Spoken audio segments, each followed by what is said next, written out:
On se transporte maintenant du côté d'Atlanta où on va miser sur un nouvel entraîneur-chef puisqu'on a embauché au cours de la saison morte Raheem Morris. Morris, qui était le coordinateur de la défense des Rams de Los Angeles lors des dernières saisons. Alors, pour Raheem Morris, Marc-André, ça va être une deuxième opportunité de prouver qu'il est calibre d'être entraîneur-chef du côté de la NFL. Parce qu'il y a longtemps de ça, il avait été entraîneur-chef des Buccaneers de Tampa Bay, mais à ce moment-là, Raheem Morris était très jeune. Il était au début de la trentaine et une chose qu'on lui avait reproché, c'est justement qu'il était trop proche des joueurs, qu'il était trop ami avec les joueurs. Maintenant, il est plus vieux. On lui souhaite de connaître plus de succès que Josh McDaniels. Pourquoi je dresse un parallèle avec Josh McDaniels?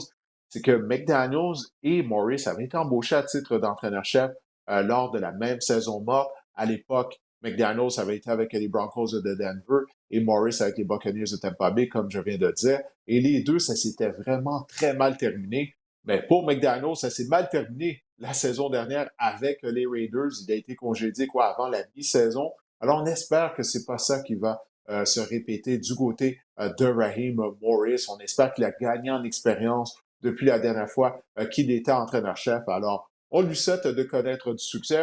Et également pour Mathieu Bergeron, qui porte les couleurs des Falcons d'Atlanta. Et les Falcons, ben, ils ont été occupés durant la saison morte. On n'a pas le choix, Marc-André, de commencer en parlant de la position de carrière du côté d'Atlanta. On se souvient tous que lors du repêchage, on a surpris toute la planète NFL en sélectionnant Michael Penix en première ronde dans le top 10, alors qu'on venait de donner un contrat d'une valeur maximale de 90 millions de dollars à Kirk Cousins via le marché des joueurs autonomes. Michael Penix, apparemment, il a bien fait lors des mini-camps des Falcons d'Atlanta. Tu te souviendras, moi, je t'ai dit, dès qu'on a repêché Penix, éventuellement, au cours de la saison 2024, je crois qu'il va devenir le carrière partant. Toi, qu'est-ce que tu penses? Est-ce que tu es de mon côté maintenant ou tu continues de croire que Kirk Cousins va demeurer le carrière partant en toute la saison Atlanta? Je te concède quelques livres, mais je suis pas de ton côté, Didier, donc fesse-moi pas. Non, mais non, sérieusement, Kirk Cousins, on a signé Kirk Cousins vraiment pour faire débloquer cette attaque-là, puis je pense qu'il va demeurer le quart euh, des Falcons toute la saison s'il est en santé. Évidemment, je sais pas, il se remet d'une blessure au tendon d'Achille, je sais pas comment, s'il sera même présent pour ou être complètement rétabli pour la semaine numéro un.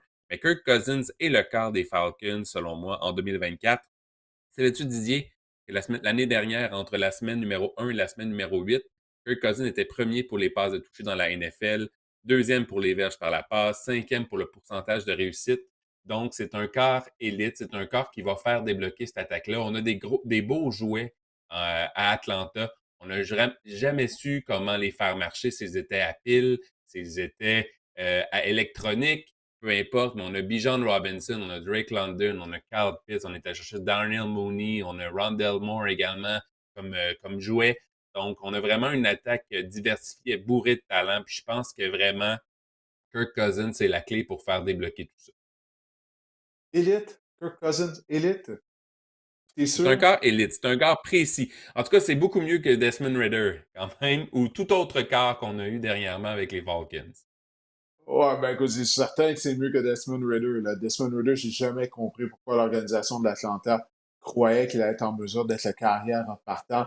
Mais je dirais pas que Kirk Cousins est élite. Bon, il est élite au niveau de son compte de banque, parce qu'il a touché gros lot combien de fois au cours de sa carrière, c'est tout à fait La carte incroyable. de Là. Ses, crédit, ga- Ouais, ses gains en carrière, c'est incroyable. Euh, mais Kirk Cousins, le fait qu'il revient d'une grave blessure, puis ça va être la même chose également pour Aaron Rodgers. Les deux ont subi une déchirure au niveau du tendon d'Achille. Kirk Cousins est arrivé plus tard qu'Aaron Rodgers. Les deux sont dans la dernière partie de leur carrière. Je pense qu'on s'entend là-dessus. Là. Kirk Cousins, il est âgé de quel âge? Maintenant, il faudrait regarder. Mais il est dans la trentaine tout de même assez avancé, mi-trentaine, je crois, si je me souviens bien. Alors, est-ce qu'il va pouvoir jouer de la même façon qu'il le faisait avec les Vikings avant de se blesser, même l'année dernière? Il était victime de 35 ans, donc revirement près de la 35 ans, Kirk Cousins. Bon, c'est ça. Il revient d'une déchirure au tendon d'Achille. J'ai bien hâte de voir ça, de quelle façon il va jouer. C'est pas comme si sa carrière qui était mobile pour commencer, Mais l'année dernière, il était victime d'interceptions, de revirements près de la zone début, au début de la saison, puis ça avait coûté des matchs hein, aux Vikings du Minnesota. Alors, oui, il n'y a aucun doute que l'attaque d'Atlanta devrait être meilleure avec Cousins aux commandes comparativement à Desmond Ridder. La question est de savoir pendant combien de temps et est-ce qu'il sera complètement remis de cette blessure. Durant la saison morte, bon, en plus de l'ajout de Kirk Cousins, on s'est concentré sur la défense aussi. Parce que la défense des Falcons, on parle beaucoup de la position de carrière. Ben, il y a eu des semaines où c'était un problème.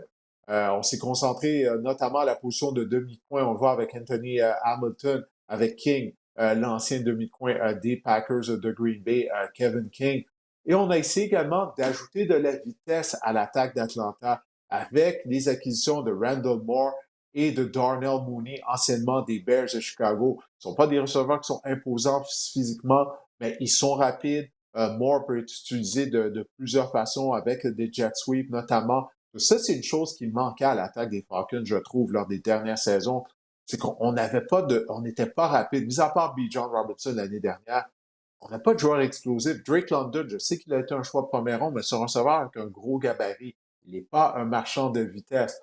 Carl Pitt, je ne sais pas si ça va débloquer un jour. J'ai bien hâte de voir ça, mais peut-être avec Kirk Cousins, avec un nouveau coordonnateur. Maintenant, Carter Smith ne sera plus là pour sélectionner les jeux. Mais je crois que la vitesse manquait. Du moins, au groupe de receveurs de passe, c'est quelque chose qui manquait du côté des Falcons.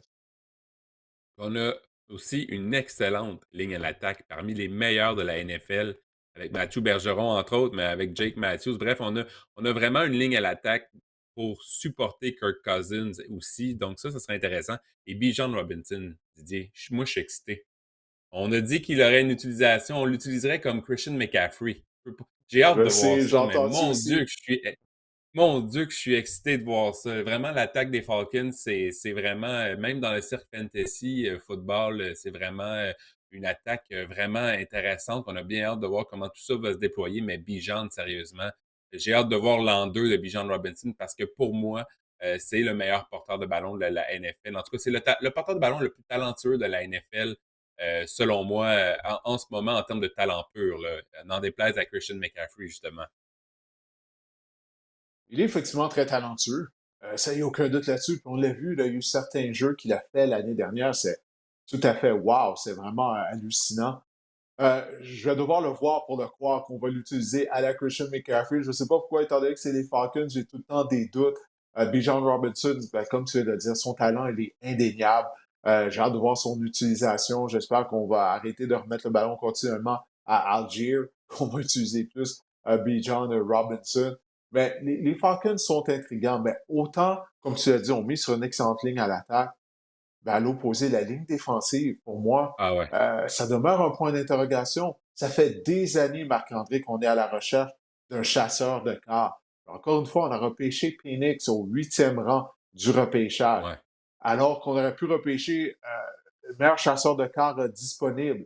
Et puis, on s'entête à pas repêcher les chasseurs de quart du côté des Falcons d'Atlanta. Alors, comment on va faire pour déranger les carrières adverses? Alors, peut-être que justement, on va se ramasser dans des matchs qui vont se terminer par le pointage de 35-30. Mais encore une fois, si tu n'es pas capable de presser les carrières adverses, tu vas te faire tailler en pièces. Oui, on a mis ce contrat des demi de coin, mais où sont les chasseurs de quart à Atlanta? Ça Mhm. fait longtemps qu'on n'en a pas repêché tôt au repêchage. Et je suis pas convaincu que ces demi de coin-là, c'est des joueurs qui peuvent faire la différence. Peut-être que la Non. tertiaire va être améliorée, mais je suis pas convaincu que c'est vraiment des joueurs qui peuvent faire la différence dans un match. Donc oui, pour moi, Il n'y a moi pas de aussi, je Deion trouve que la Sanders, hein? défense. Non, c'est ça exactement. Et moi aussi, je pense que la défense, elle reste quand même suspecte. Ouais, écoute, on s'entend là-dessus maintenant. Que pensent les partisans des Falcons à l'approche de la saison 2024? Ouf, on a peur un peu. Là. On n'est pas sûr là, du côté des partisans des Falcons. Puis on le voit ici dans le meme. euh, il y a un père qui veut apprendre à son enfant justement la responsabilité financière. Et puis là, les Falcons, qu'est-ce qu'ils font? Ben voilà, ils vont repêcher un deuxième carrière après avoir donné 90 millions de dollars à Kirk Cousins. Ben, c'est simple, encore une fois, question en vue de la saison des Falcons d'Atlanta. Ben, est-ce que Kirk Cousins pourra garder Michael Penix sur le banc, sur les lignes de côté pendant toute la saison? On en a discuté un peu. Toi, tu crois que oui, que Cousins sera l'homme de confiance du début à la fin de la saison. Moi, j'ai des réserves face à ça. En tout cas, on va pouvoir en parler J tout au long de la saison, toi et moi. j'ai terminé mon plaidoyer, votre honneur.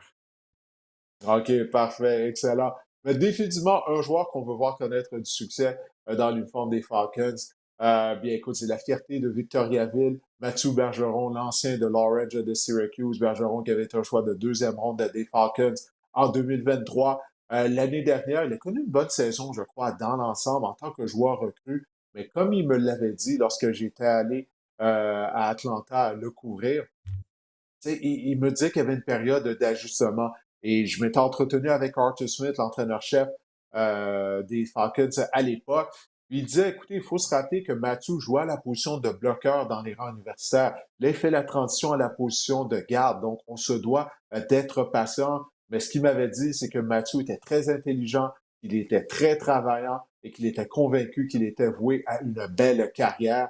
Alors, il n'y a pas de raison de croire que Mathieu Bergeron va pas continuer à s'améliorer lors de sa deuxième saison avec les Falcons, mais également sa deuxième saison à une nouvelle position, celle de garde. Moi, je m'attends vraiment à une brillante saison de la part de Bergeron.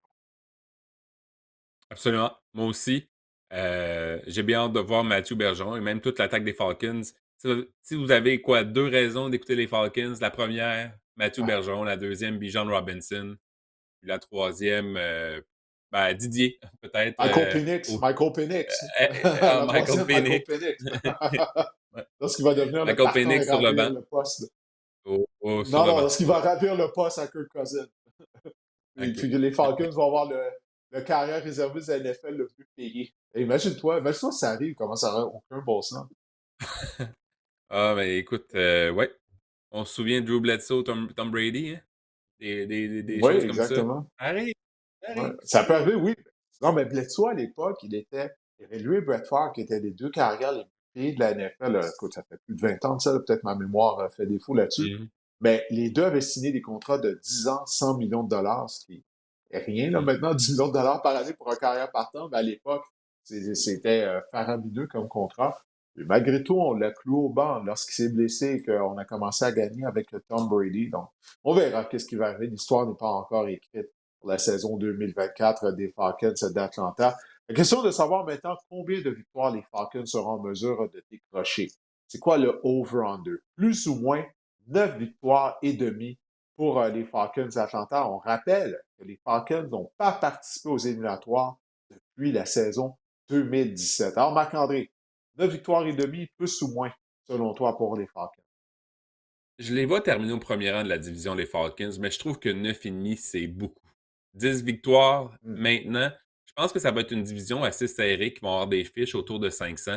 Donc, je vais dire moins également pour les Falcons, mais je les vois quand même batailler pour le premier rang de cette division-là. Je vais aller avec moins, puis je vais te faire le même coup que je t'ai fait tout à l'heure. Moins, mais je vais dire 9. Alors, une victoire de plus que toi, mais moins que 9,5. Écoute, 9 victoires et 8 défaites, ça peut être suffisant, en fait, de terminer au premier rang de la section sud de la nationale, probablement.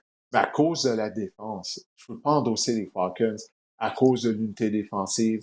Comme je l'ai dit tout à l'heure, c'est un problème qui perdure depuis des années, puis on s'entête à ne pas vouloir régler ce problème, que ce soit via le marché des joueurs autonomes ou par le repêchage. Où sont les chasseurs de cartes? Qui va presser les carrières adverses de façon constante?